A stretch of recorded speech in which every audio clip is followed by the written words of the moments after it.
sorry ass DJ.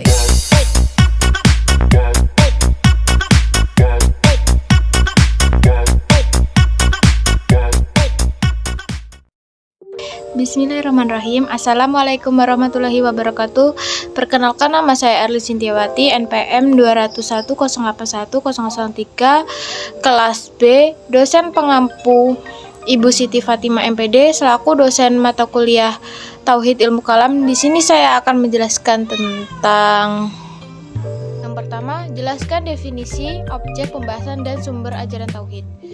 Masalah pengetahuan, al-ma'rifah dan yang memperolehnya. Membahasnya ini bertujuan untuk menggunakan keyakinan mengenai keyakinan informatif atau al-ma'rifah al-khabariyah, khususnya yang dibawa dari Rasulullah SAW.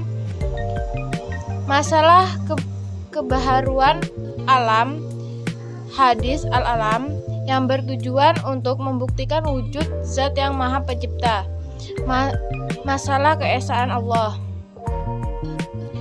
masalah tahziz penyucian Allah dan menolakkan tasbih penyerapan Allah atas makhluknya. Yang kelima, masalah ayat Allah dan hubungannya dengan zatnya, apakah zatnya sama dengan sifatnya ataupun berbeda.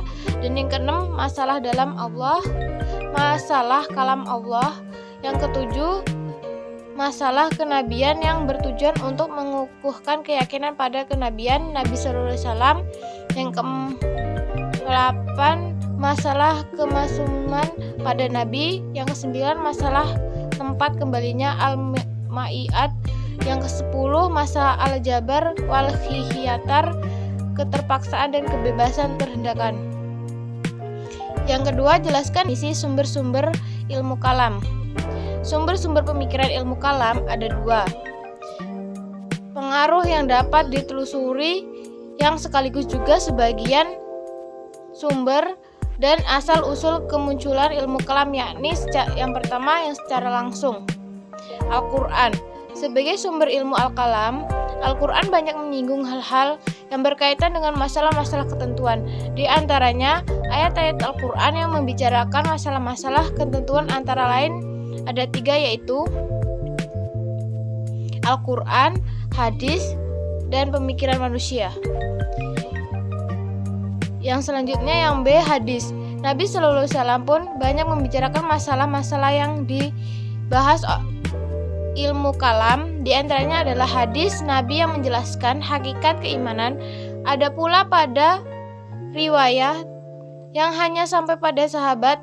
Di antaranya adalah hadis yang mengatakan bahwa umat Islam akan terpecah dan pecah belah ke dalam beberapa golongan. Di antara golongan itu hanya satu saja yang benar, sedangkan yang lain sesat. Yang kedua, secara tidak langsung, pemikiran manusia. Dalam hal ini, baik berupa pemikiran umat Islam sendiri atau pemikiran yang berasal dari luar umat Islam. Sebelum filsafat Yunani masuk dan berkembang di dunia Islam, umat Islam sendiri telah menggunakan pemikiran rasional untuk menjelaskan hal-hal yang berkaitan dengan ayat-ayat Al-Quran, terutama yang belum jelas maksudnya al-mutasyabihat. Keharusan untuk menggunakan rasio ternyata dapat dipanjatkan dari beberapa. Yang selanjutnya, yang ketiga, jelaskan konsep kekhalifahan atau aplikasi dalam aspek-aspek kehidupan. Aspek kekhalifahan, aplikasinya dalam kehidupan, aspek-aspek dalam kehidupan. Konsep kekhalifahan.